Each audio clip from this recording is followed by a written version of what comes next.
Hey y'all, what's up?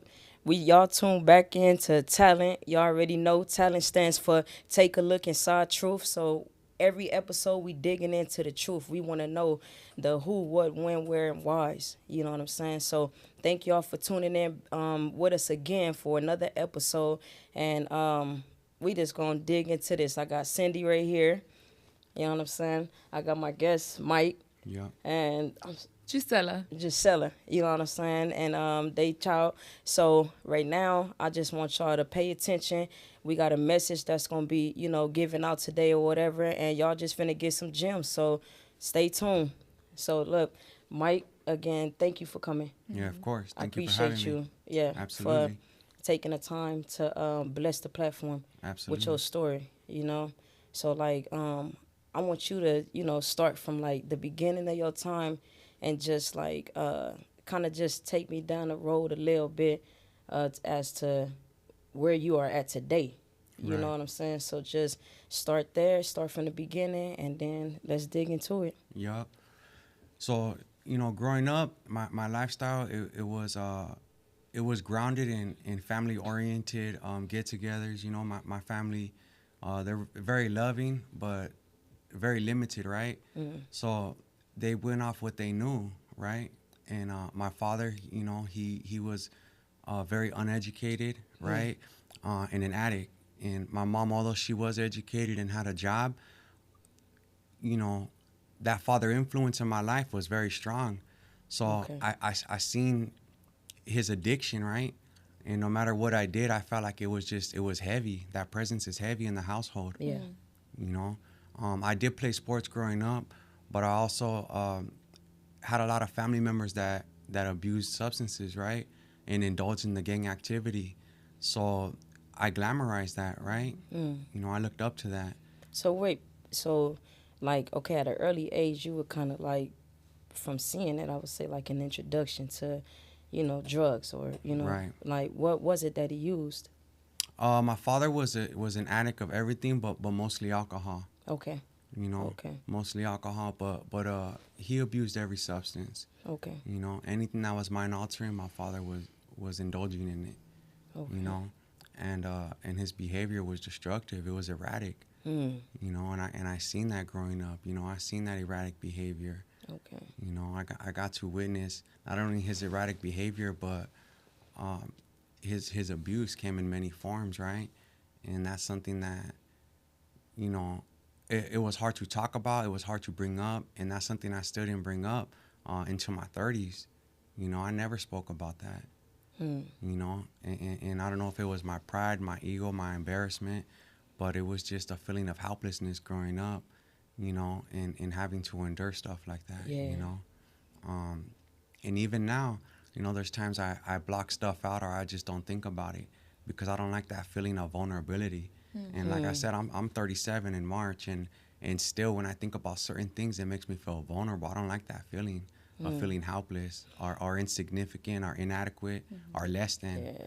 you know. It's like you got so good at to numb your feelings. Like now it become a norm to when things bother you, you don't even realize that wall of protection that you didn't um made for yourself is like being right there. But like you said, like talking about certain things, it kind of like bring it all back to the forefront of the mental, and you ain't trying to feel it. But you know what?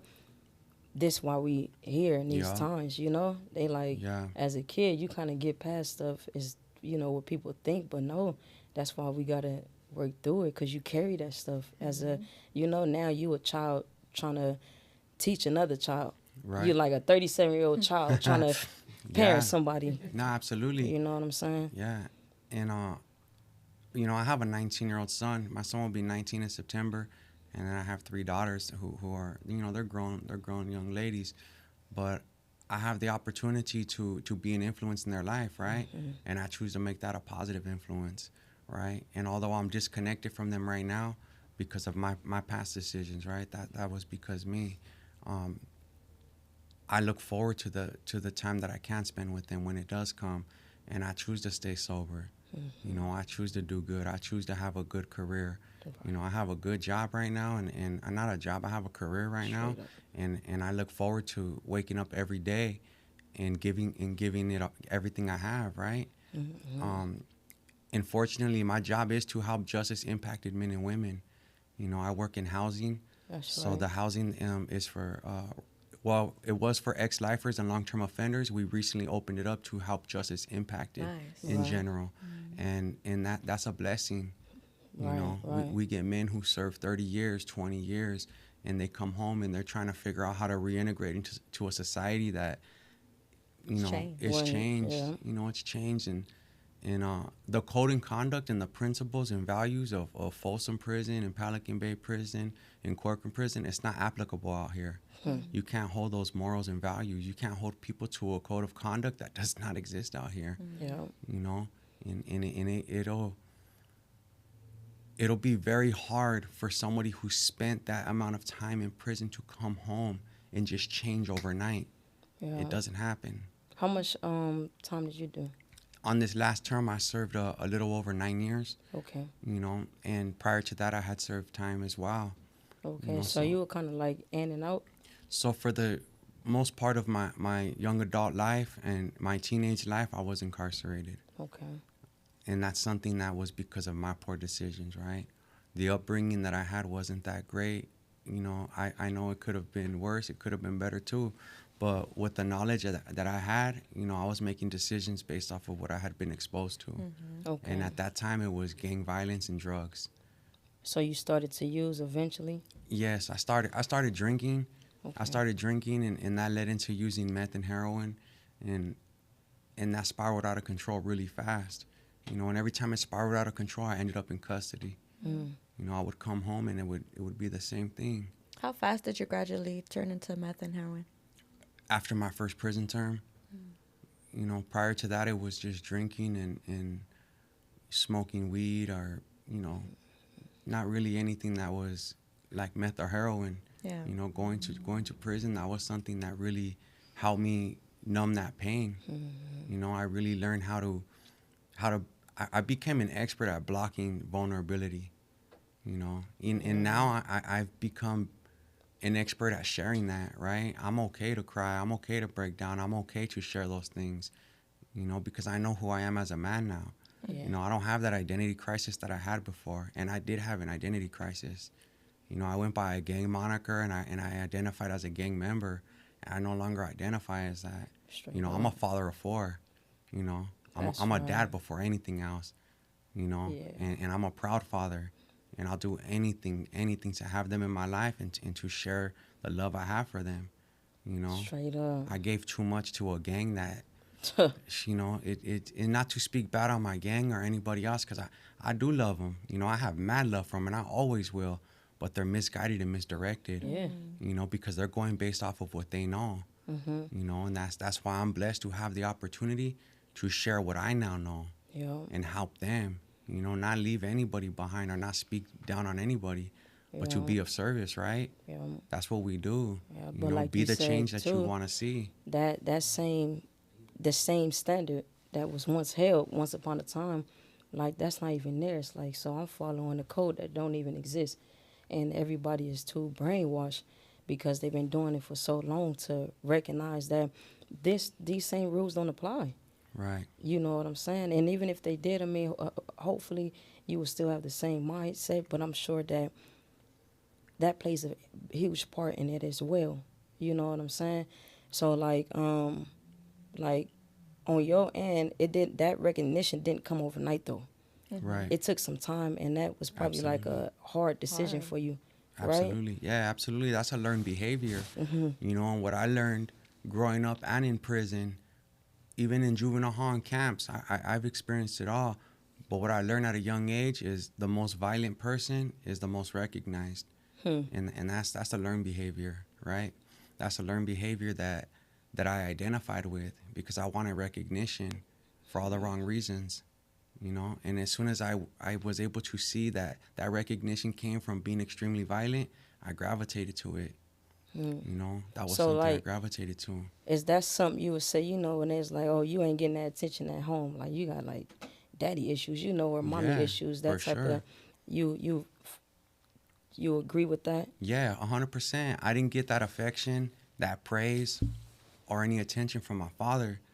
But when I started going to prison for attempted murder on a cop and things like that, and grown men in prison are congratulating me, or some of the fellas congratulating me for what I've done, yeah, I like that. You know, Damn. I enjoy that feeling. You know, that brotherhood, that camaraderie. I was craving that affection. I needed that. It was like as if you finally felt like you had belonged. Yeah, absolutely. You know, and especially the more violent my crimes became, you know, the more love I got. You know, and I was just misdirected and misguided. You know, it was a sad misinterpretation of the man that I am. It was just a confusing time for someone who's 14, 15 years old, going to juvenile hall like the way I did. It was confusing.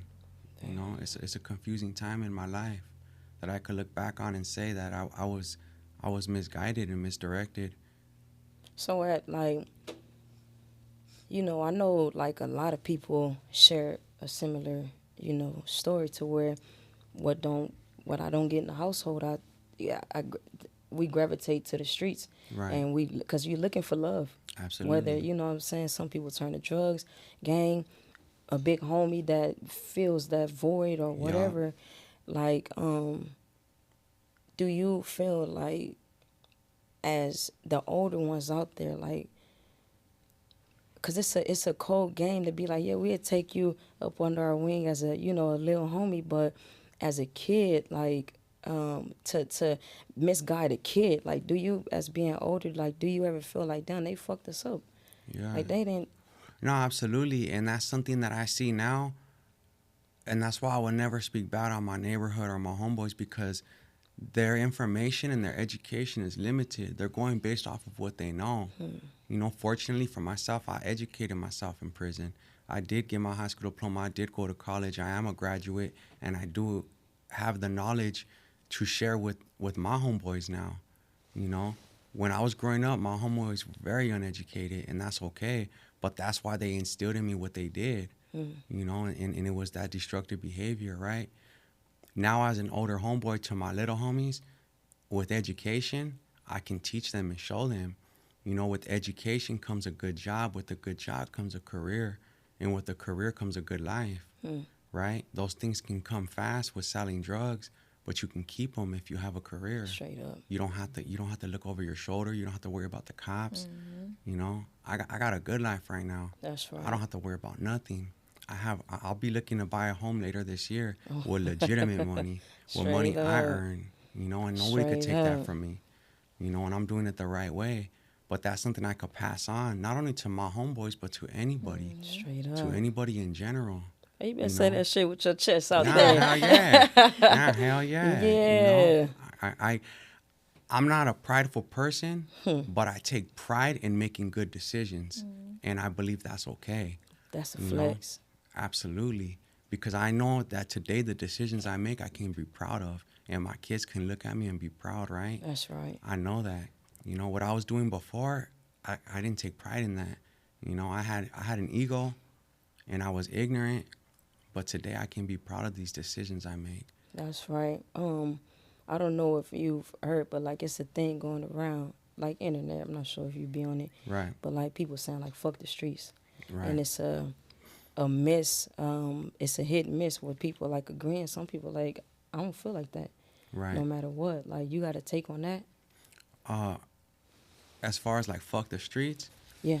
the lifestyle, or just in general. Well, you know, in general, I don't feel like that with anything. You know, I feel like being of service. Look, when you see a problem and you don't fix it, you know, you're just as guilty of what's going on as the person committing that act, right?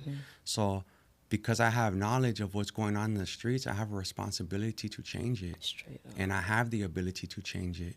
You know, I don't have a big platform with thousands of people listening, but I have a platform for the people around me. And I choose to make that positive and productive. You know, I'm not going to misguide or misdirect nobody, man, woman, youth, or adult. You know, I'm going to encourage and condone everybody to get educated, find a career they like, and make money. And I hear you speaking highly about like education, you know, like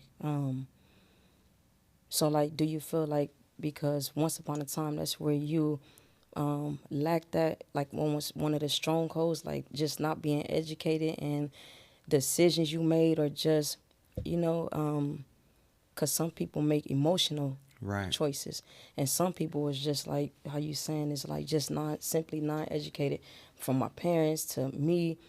You know what I'm saying? Like, so you feel like that would have made a huge difference at being young, whether or not it's like if I knew better, I would have done better. But even as a kid, you feel like that. Right. So one of the things, like growing up, education for me was hard. I had a hard time reading and writing and obtaining and retaining information. You know, and I feel like as a child, if somebody would have took the time to see that I had maybe a learning disability or some type of deficit or some type of inadequacy, I would have been able to have that attention, right? I don't know what it was, but now I love learning, right? Straight So if up. you see a youth who's struggling in school, who has a hard time, who doesn't want to go, let's find out why. Like, why are they struggling? Why can't they read? Why can't they write? Why can't they retain that information? Like, let's take the time to figure that out, you know? Because anything you do in life, you have to have it. Education, you have to, you know? And right now, I'm at Loyola Marymount University in the Substance Use Disorder Counseling Program. I'll finish this March. And every time I finish something educationally, I jump into something else. Straight You know, up. and I just continuously do that because I love the edification it brings, right? I fed my pride and my ego with that destructive behavior. And the way I do that now is by educating myself. That's You know, when right. I want to know something, I learn something. I don't want to ask anybody for anything. And you don't feel ashamed, like to be like, Hell oh, let me no. ask a question, like. Hell no. I want to know all that. I want to learn everything and That's right. anything. That's You right. know? So like now in your time, like, you know, I know you spoke a little bit about, take me like now progressing into the journey of like this term that Right. you did, like, and was this like your turnaround term to where you finally Yeah. got yourself straight? So take me down. So, yeah, on this term, I came home January 16, 2024. This case was an attempted murder on a cop, and I got retried in 2017, and they gave me an assault with a deadly weapon on a police officer. Damn. Yeah, so during this time of incarceration, I just decided I don't want to live this life. You know, I seen my young daughters and my son growing up without me in their life and another man raising them, you know, and I can't be mad at nobody but myself for that. I'm not mad at their mom. I'm not mad at that man. You know, I'm thankful for them, Yeah. you know, because my kids have a place to call home. But this time incarcerated, I took a lot of growing up. You know, I had a lot of growing up to do, you know. Was you, this was the same time you chose to kind of like step back from banging? You know, and the thing is, my journey is different than everybody else's, and I would never tell anybody to follow the steps I took because I'm not a dropout. You know, I'm considered an active gang member. I came home from a general population yard, but that's my journey, and I would never tell anybody to follow that journey. But while I was incarcerated, I continued to stay in school, do self-help classes, and that's what worked for me. You know, what works for me may not work for the next person. But during that time of self-help, Criminal Gangs Anonymous, Alternative Violence Project, all of these self-help classes were instilling little gold nuggets in my head, you know. And it's at some point in time during COVID, I stopped using, you know, and I don't even know how that came up. I remember getting high in prison. I remember us being on lockdown and just having a syringe in my arm, and I'm like, man, what am I doing? Like, everything was stripped away from me. I lost my fucking kids. I lost my freedom. I lost my marriage. I lost my home. I lost fucking everything. And I was sitting in ADSEG with a fucking syringe in my arm. Like, that's fucking insanity. That shit is insanity. Like, I can't even tell you the pain I feel in my heart doing that. You know, thinking about my kids, like, what the fuck am I doing? Like, what am I doing? You know, that same week, my I'm sorry to, my uncle had just passed away, and he's from the neighborhood. He was really close to me, and I just thought about my kids having to, I envision my kids in their heart, if I was to overdose or die, like I had already put them through so much shit. I'm like, I can't imagine my kids having to fucking hear that I overdosed in prison. And it was strong enough for me to want to quit, you know. And I did, you know, and my recovery isn't perfect. You know, Did you pray? I prayed on it, you know, and I am a firm believer in God, but I'm also a child of God, so I'm imperfect, you know. So I did relapse, and I went through a lot of things, and I still continue to indulge in destructive behavior. You know, my release date was in 2022, and I picked up 2 more years, you know, and that shit killed me too, you know, because I love my kids, man, but I didn't show it. But you know? at some point, do you feel like, you know, throughout time, because I know, see, it's different for the men than it is for the women, right? When you in there, you gotta like put in work, or you gotta be, like you said, you still considered active. You was still doing what you had to do. Meanwhile, trying to stay positive, but you still had to do what you had to do, right? Yeah. So like, you picking up that time, and then also feeling like, damn, I love my kids. Like I want to. Do you feel like that's a strong battle that a lot of people face? Like, I don't want to be considered a dropout, so I Right. can't just give this shit up and be like, you know. But then I want to get to my kids, but I'm steady catching more time. Like, Yeah. I want to know, like, you know what I'm saying? Like, So- how does that? So that feeling of ambivalence, right? Those conflicting feelings that you get simultaneously, wanting to change and not wanting to change, that's normal. And that comes from that identity crisis, right? Because I'm on a prison yard where they call me by my gang name, and I'm from a gang at that time, and this time still. And I came to a point where my actions were showing something different. You know, the homies see me go to school, come back, go to work, come back, go to self-help, come back. And they see like, man, he's really about his business. That man's really about that business. And at that point, when they see that, the homies were like, hey, do your thing, bro. Go to school, help the homies out. You know, my big homies, my older homies, they condoned it. Damn, that's They're like, right. you really about that business, homie. You ain't getting high no more. You ain't participating in these activities. Do you, homie, go home. That's You know? right. And that's my story though. But like I said, that's not everybody's That's story. not everybody's You know, story. fortunate for me, like by the grace of God, the homies I was around, they did condone for me to do good. That's right. You know, and I'm blessed for that. I'm always Straight thankful up. for that, because I know a lot of homies don't have that story, Damn. right? But I was surrounded by some good men who really wanted to see me succeed. That's right. And I did succeed. And I came home and I continued to strive to do good. You know, 2 months after coming home, I got a job with Chrysalis. I was a client.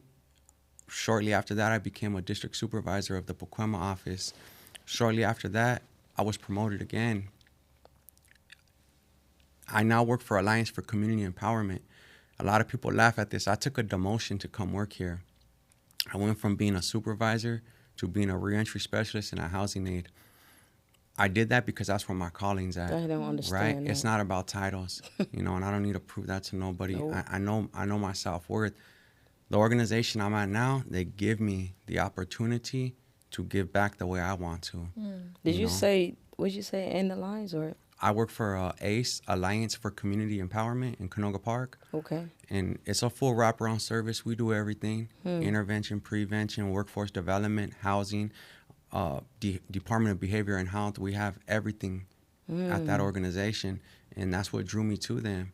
You know, I met the owner, and our CEO, Michelle, is an amazing person. But you know what happens with amazing people? You gravitate towards them. You know, that's a woman of power right there. Yeah. And I don't say power because of money or status. I say power because she has a good heart. That's She right. loves giving back, right? And I gravitated towards that, and I emulate that.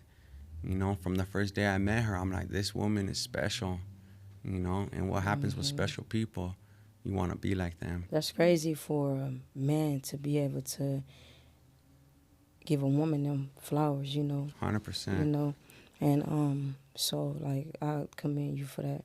You know what I'm saying? And like back to what you were saying, like people laugh at you taking like a, you know what I'm saying, a demotion to Yeah. to basically do what you feel. And that's, you know how they say, like, you can make the money and not be happy, but Yeah. then you can stand in purpose and be happy. You're just fully not financially there probably. Right. But you know what, like, that's why I asked you, like, do you pray? Like, what's your today's, you know, stance with God. Yeah. So, and I like to share this all the time. So in titles, I took a demotion, but this woman I talked to about, the CEO, she asked, "What do you make there?"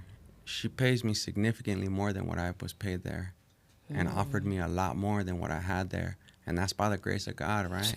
That wouldn't have came nowhere else, you know. She gave me full benefits. She gave me housing. She gave me money that I can actually feel comfortable with, right?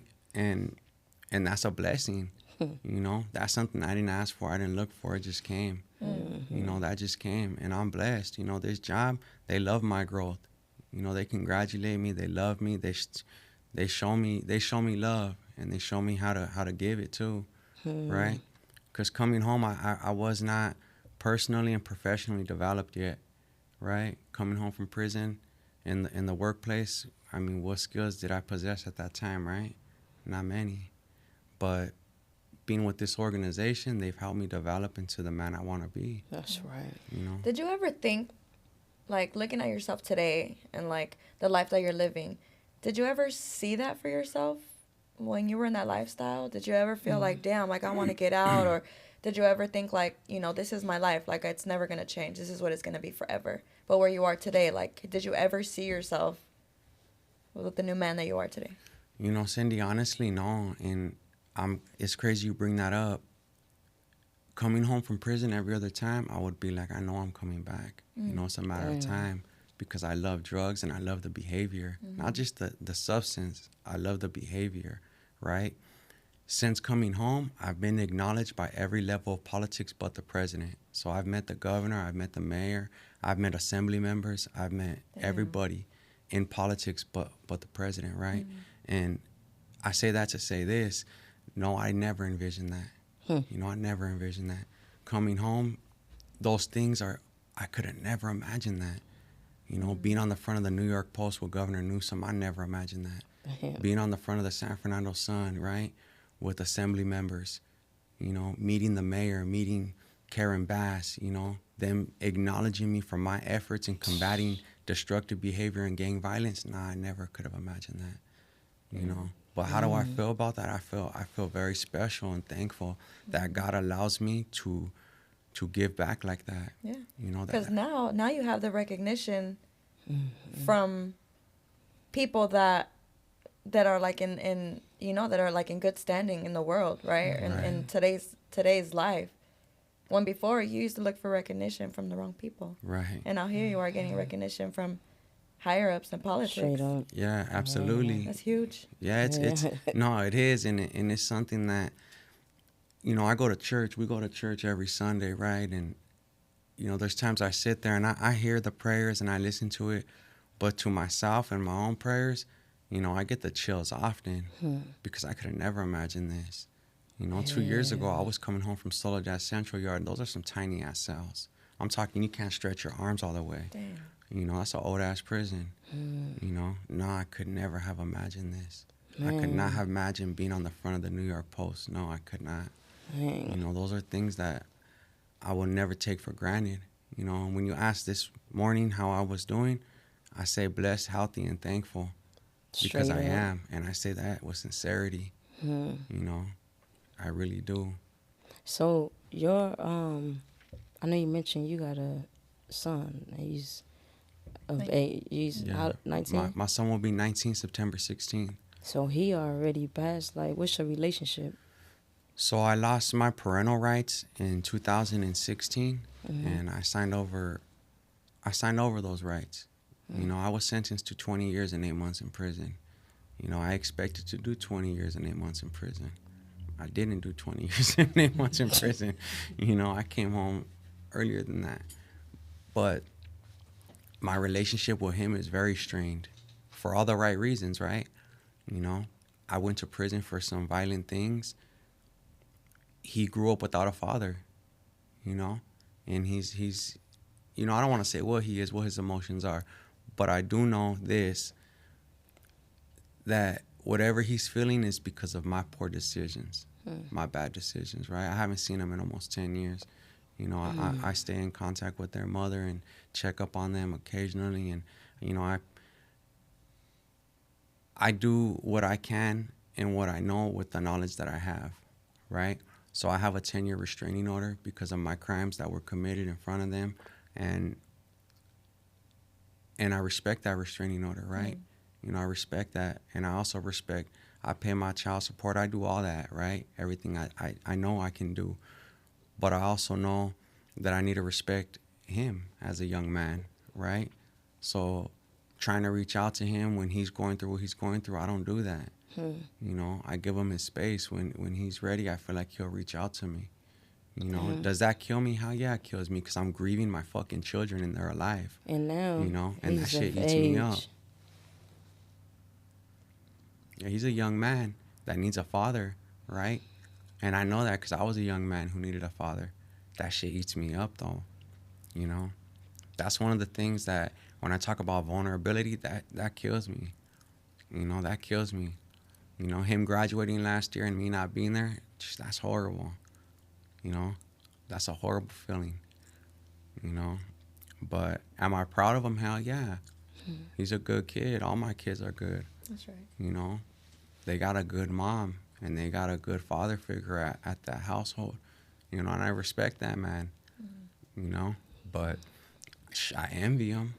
You know, I mean, but like, not in a bad way either. Not in a bad you know, I way. just wish I could. I wish I had made better decisions when I had the opportunity to be in their life, but I didn't. You know, and that's what makes me the man I am today. You know, so I'm not mad at that, but I understand it. You know, but it's hard. You know, it's hard. It's hard waking up knowing that my kids are going through things and I can't be there for them. yeah. You know, I was talking to my ex-wife a few months back, and my daughter worked at Magic Mountain, right, for her first job, and she got her first check, right, and her bank account had got hacked into, right, and they took her check, you know, and that shit ate me up, knowing I can't be there, you know. Small things like that, it fucking kills me, you know. So she at least keep you in the loop to tell you She's a good woman. She does not need to do that. she don't need to. She does not need to do that, but she does. You know, I always have respect for her and I always hold her in high regard because she's a good ass mom. She's a good ass human being, but I just wasn't a good person at that time. You know, I was going through a lot of stuff, and unfortunately, I made that experience for her as a mother not a good one. You know, but I think she sees the change now, you know, and I'm thankful for that, right? But as far as for my kids in that relationship, it's just not a good one right now, Okay. you know. And I think the good thing about, you know, of course it's hard, right? But I think like the most important part is the fact that, you know, when they are ready, when they do become ready, you're gonna be at a good place, right? Like you're Yeah, not gonna absolutely. be back in the streets. You're not gonna be on drugs. You're not gonna be that person that you used to be. Like you're ready, Yeah. right? So you're gonna be ready when they come around. No, absolutely, Yeah. Cindy, and that's something I stand tall and firm on, right? You know, with my kids, and when I do see things, right, when I'm around people and they're spending time with their kids, or anytime I see any type of interaction between a parent and their child, I think about my kids all the time, and I think about when they're ready, I stand firm where I'm at, you know, and I know I can help them in many ways, you know, but that's something I always look forward to, you know. I always pray on that. I'm like, God, allow that to be on your time, not my time, you know, because he gave me that time, right? And I didn't utilize it. You know, I went to prison and did stupid things, but he did give me that time. I'd be foolish to say he didn't. He absolutely did, multiple times. And I fucked that up multiple times, you know? And that's why I never hold any type of resentment or anger towards God, because it's my decisions that put me where I'm at. Yeah. You know, my bad decisions put me in that situation. That's Nobody self-will. else's. That Yeah. self-will's a killer. Yeah, Yeah. but it's a blessing to have the opportunity to be out here and to do what I get to do daily, right? Yeah. I get to help men that experience that same situation, you know, and I get to share with them, like, things are not going to be perfect out here. You know, things aren't. For me, things are not perfect. Yeah. You know, I've experienced a lot coming home. I've been jumped since coming home. I've been put in the hospital.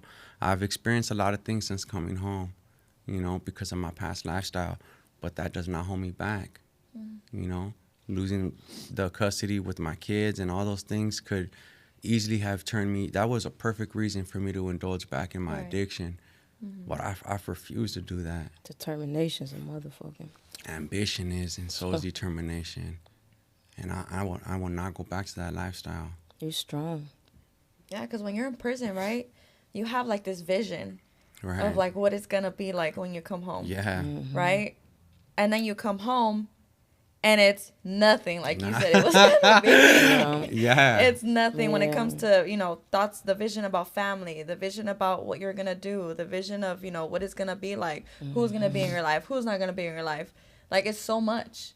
And then Yeah. you come No, home for and all real. that stuff that you vision, maybe even the good things that you vision, don't even turn into that. It doesn't make sense. Yeah. It's funny you bring that up because when I did get a release date, 2024, that was the first thing I thought of. I'll be home to see my son's graduation, right?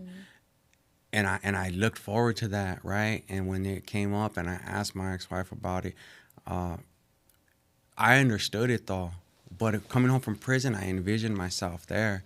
But the fact that I wasn't invited is okay because I respect that young man's decision and he has a right to make those decisions. And I respect that. You know, I respect that. But that's one of the things that I envisioned that was sadly misinterpreted. You know, my daughter's graduation is next year.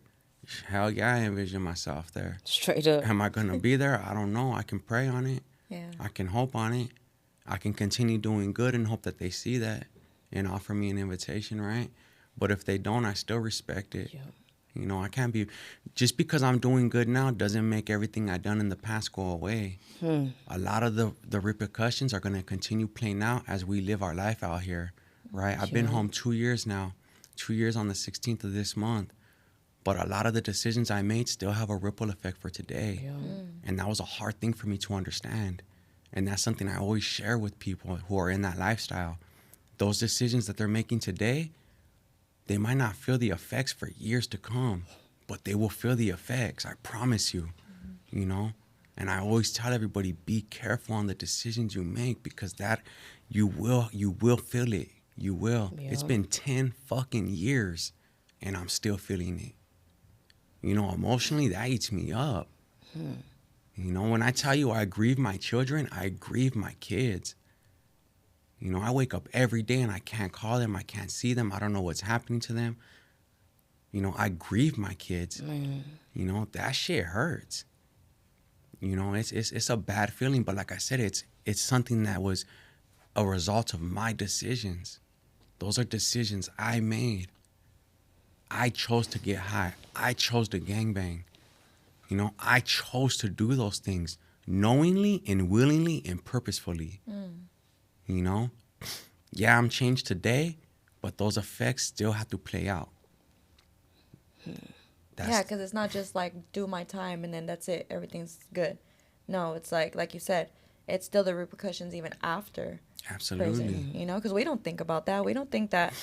I mean, I don't know why is it that we don't think about that, but when we come home, it's like, wait, I'm already done with my time. Shouldn't everything already fall into place? Shouldn't everything be straight? Shouldn't everything be aligned? But no, it doesn't. It doesn't happen that way, unfortunately. Absolutely not, Cindy. And that's why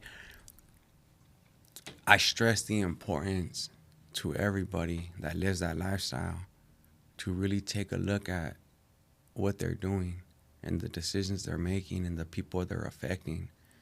Because it's a big, big impact. And the people that you love, the people you care about, they're feeling it the most. Your loved ones that care on you, they feel that. You know, they feel that. And that's what hurts me the most is the people I love the most are the ones that hurt the most because of the decisions I made, right? You feel like you walk around with like guilt. 100%. You know, I got busted on Thanksgiving Day when I did get busted. And that was on Fox 11 News. You know, my kids were young when they seen that. They woke up on Thanksgiving Day one day and happened to see their father on Fox 11 News. Can you imagine that? You know, it's the holiday season and your dad's on Fox 11 News for attempted murder on a cop. That's the shit my kids seen, right? That's the trauma I cause on them, you know? Every time Thanksgiving comes around and Christmas, that's what I think of. The fucking trauma I cause my kids. That's something they live with. They carry that. Every year that shit comes around. And then instead of celebrating or feeling some type of hope or joy, they have to think about how I did something stupid. You know? Do you feel like you beat yourself up over it? I'm hard on myself and I hold myself to a higher expectation 100%. I do. That's good. Because I know I could do better. Yeah. And now that I choose to do better now, I'm hard on myself because I know I could have done better then. It just hurts me that I didn't. Does that come with, does that come with like hardships though? Like having high expectations on yourself? Because I know that sometimes that could even be like unhealthy, right? Like having high expectations, because then it's like when you don't meet that expectation, it's like there comes the beating yourself up. There comes the feeling like, you know, we're our worst enemies, right? We're our own worst enemies. So do you feel that by you having high expectations, it also can be unhealthy for you? I think so, and I think that's something I'm learning to navigate still. You know, going back to how we envision coming home, I envision getting a Class A license, and I envision doing all of these things with working in the transportation workforce, and you know, none of that worked out. You know, I got my permit, my Class A permit, went to Gardena. I remember going and failing and coming home mad because I passed everything. They failed me for not following instructions, you know? And that was something I remember coming home mad, so mad, right? I remember tears coming down my face because I was mad. I'm like, I did everything right. And I happened to just space out and not follow instructions. But that comes with failure, right? I failed at something, but I learned to process that. You know, I learned to process that. I learned to say, you know what, it's okay. Try again. And I did go back and I tried again. And even now, I got my certification as like a peer support specialist, a substance use disorder counselor, a community health worker, so many other things that I did succeed at, right? But I share that to say this. There's things I did attempt and I failed at. And that feeling of inadequacy, of insufficiency, it sucks, you know? But it didn't drive me to addiction. I learned to navigate it. I learned to say, you know what, I'm not the best at this right now, you know? Right now is not my time. And that's how I have to think of it, is when I cannot succeed at something, I just think right now is not my time. Yep. Does it suck? Hell yeah, it sucks, you know? Because I wake up every day and think, I'm not with my kids. I'm like, right now it's not my time. And it sucks, you know? It sucks. Yeah. Do you believe, like, you know, sometimes God closes a door because it's not meant for you? 100%. So when I failed at that, God opened up so many doors for me. You know, so many doors. At that time, I was a client of Chrysalis, and shortly after that, I was promoted to a supervisor to help men and women who are justice impacted find transitional work with the Rhodes program, doing work with Caltrans and CHP, and that door opened up so many opportunities for me. It opened up so much for me, and they also helped me develop, and that was where I met the governor, the mayor, Assembly Member Celeste Rodriguez, and I feel like God allowed me to fail at something to open up so many other doors. You know, and feeling those accomplishments was amazing. That's right. You know, coming to this organization, recently we had dinner with Senator Caroline Menjivar, and we've done so many amazing things. A couple weeks ago, we went to an event with Karen Bass, the mayor, and these are things that I didn't envision and that were not planned, but came because of one door shutting and God opening up another. Yep. You know, and taking advantage of those situations. Yep. You know, when I say I failed at things because it wasn't my time, when those doors open, I was able to take a moment and be like, this is my time for this, though, you know, and take advantage of it. Yeah. You know, and I did, and those are amazing experiences, right? Yeah. Those are amazing experiences, and those are the things that I look on when I think of my kids, and I feel proud of the decisions to live right. You know, they don't have to see me on Fox 11 News for attempted murder, but they could see me being acknowledged for me combating the recidivism rate and gang violence, right? That's a turnaround. That's the definition of change, right? Yeah. That full circle. That's a full circle. Yeah. Because Right. they watching, believe it or not, like they watching you. I can only They hope. know things about you, like you know things about them. Right. You know, I wanted to say this to you though, and I usually tell everybody this, and I think that's why, like, when people come on here, like, it's like such like familiar spirits, like, and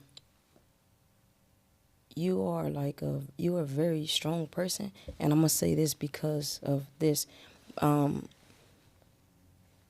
Facing so many trials and tribulations that could break you and that could send you back into where you come from and what you're familiar with, and you still choose to stand up straight, you know what I'm saying, with your chest out, and to move forward even with the guilt, blame, shame, embarrassment, and still trying to be a stand-up guy, trying to teach other people what you still battling with today. Right. Yeah, I believe that comes from me learning to stop trusting in not only myself, but trusting in God. Yeah. You know, I share this with Gisela often. Too many times I trust in my abilities to do something and not in God. You know, I don't trust in God's plan enough. I always trust in my abilities, and I sometimes have to stop doing that and trust in God's plan for me. You know, and it's hard. You know, it's hard to wake up and just trust in a plan, right? That Yeah. you can't see, that you don't know, that's not mapped Straight out, that's up. not written out, right? We go off what's tangible, right? The things that are tangible in front of us. And our life is not in front of us to see. Nope. It's there, though, and it's a good one Yep. if we make good decisions today. Yep. And that's how it starts, is making a good decision today, being a better person today. Yeah. Yeah. You got this. Absolutely. We got this, you know, as a Yeah. collective, though. You know, Yeah. the only way we can have this is if we got this, Yeah. not just me, but you making this platform for people to speak on. You know, Cindy being here and supporting and showing that love, right? And giving love to people who sometimes have a hard time loving themselves. You know, and for Gisela and this man here, that's, you know, in the back of the screen, you know, making it happen, though. straight up, No, I'm no. serious. As a collective, Straight though, up, it yeah. happens because of everybody in this room. Yeah. You know, it's not just it's not an I, you know, type of thing. It's a we, Yeah. right? It's a community, though, and I'm serious when I say that. Yeah. It takes a community of us to come together to make change, Oh, Yeah. yeah. because we can't do it alone. No. It takes a team, you know. But I'm glad to call you part of my team now. You know, Straight you up, a the same sister, here. and I got mad love, and I thank you That's right. for making this platform. That's mad love, Yeah. you know. Thank you. Thank you. So we're close to the time of, you know, wrapping it up. Yeah. But of course, you got to send us out with a message. Please do. And this your camera right here. And I just want you to just, you know, whatever's on your heart, just, you know, talk to somebody that's out there. Yeah, absolutely. And I send this message not just to youth, not just to men, not just to women, but to everyone in general. Make good decisions today. Be proud of the decisions you make today. The past has happened. We can't live on it. We can't dwell on it. We can't get stuck in it.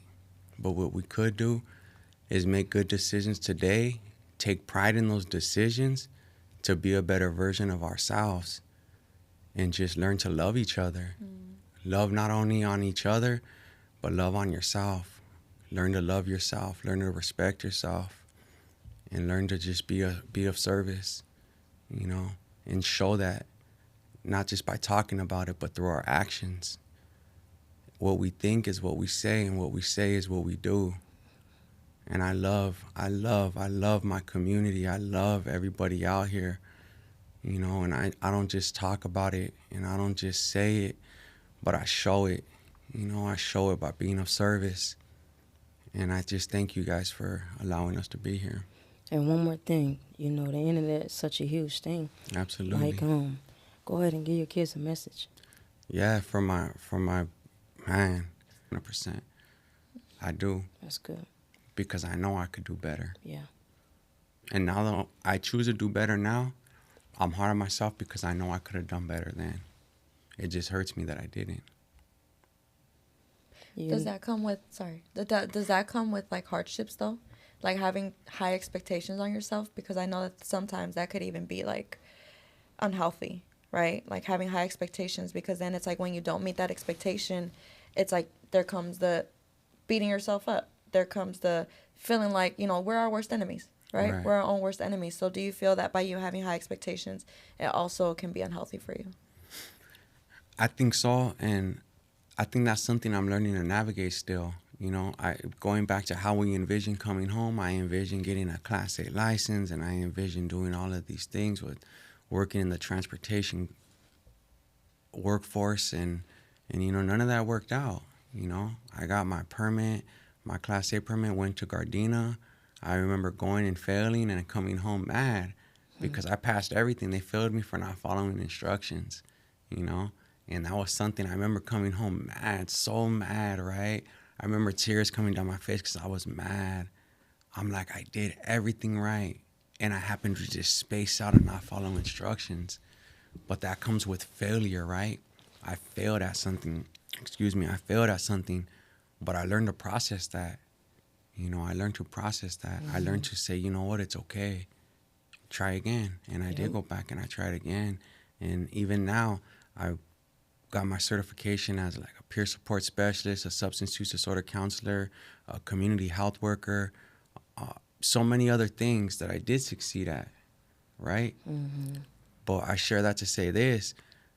There's things I did attempt and I failed at. And that feeling of inadequacy, of insufficiency, it sucks, you know? But it didn't drive me to addiction. I learned to navigate it. I learned to say, you know what, I'm not the best at this right now, you know? Right now is not my time. And that's how I have to think of it, is when I cannot succeed at something, I just think right now is not my time. Yep. Does it suck? Hell yeah, it sucks, you know? Because I wake up every day and think, I'm not with my kids. I'm like, right now is not my time. And it sucks, you know? It sucks. Yeah. Do you believe, like, you know, sometimes God closes a door because it's not meant for you? 100%. So when I failed at that, God opened up so many doors for me.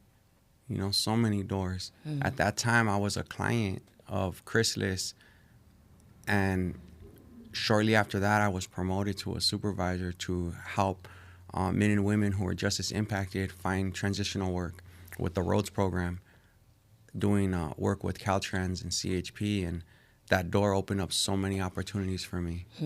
It opened up so much for me, and they also helped me develop, and that was where I met the governor, the mayor, Assembly Member Celeste Rodriguez, and I feel like God allowed me to fail at something to open up so many other doors. You know, and feeling those accomplishments was amazing. That's right. You know, coming to this organization, recently we had dinner with Senator Caroline Menjivar, and we've done so many amazing things. A couple weeks ago, we went to an event with Karen Bass, the mayor, and these are things that I didn't envision and that were not planned, but came because of one door shutting and God opening up another. Yep. You know, and taking advantage of those situations. Yep. You know, when I say I failed at things because it wasn't my time, when those doors open, I was able to take a moment and be like, this is my time for this, though, you know, and take advantage of it. Yeah. You know, and I did, and those are amazing experiences, right? Yeah. Those are amazing experiences, and those are the things that I look on when I think of my kids, and I feel proud of the decisions to live right. You know, they don't have to see me on Fox 11 News for attempted murder, but they could see me being acknowledged for me combating the recidivism rate and gang violence, right? That's a turnaround. That's the definition of change, right? Yeah. That full circle. That's a full circle. Yeah. Because Right. they watching, believe it or not, like they watching you. I can only They hope. know things about you, like you know things about them. Right. You know, I wanted to say this to you though, and I usually tell everybody this, and I think that's why, like, when people come on here, like, it's like such like familiar spirits, like, and you are a very strong person, and I'm gonna say this because of this. Facing so many trials and tribulations that could break you and that could send you back into where you come from and what you're familiar with, and you still choose to stand up straight, you know what I'm saying, with your chest out and to move forward, even with the guilt, blame, shame, embarrassment, and still trying to be a stand-up guy, trying to teach other people what you still battling with today. Right. Yeah, I believe that comes from me learning to stop trusting in not only myself, but trusting in God. Yeah. You know, I share this with Gisela often. Too many times I trust in my abilities to do something and not in God. You know, I don't trust in God's plan enough. I always trust in my abilities, and I sometimes have to stop doing that and trust in God's plan for me. You know, and it's hard. You know, it's hard to wake up and just trust in a plan, right? Yeah. That you can't see, that you don't know, that's not mapped Straight out, that's up. not written out, right? We go off what's tangible, right? The things that are tangible in front of us. And our life is not in front of us to see. Nope. It's there, though, and it's a good one Yep. if we make good decisions today. Yep. And that's how it starts, is making a good decision today, being a better person today. Yeah. Yeah. You got this. Absolutely. We got this, you know, as a Yeah. collective, though. You know, Yeah. the only way we can have this is if we got this, Yeah. not just me, but you making this platform for people to speak on. You know, Cindy being here and supporting and showing that love, right? And giving love to people who sometimes have a hard time loving themselves.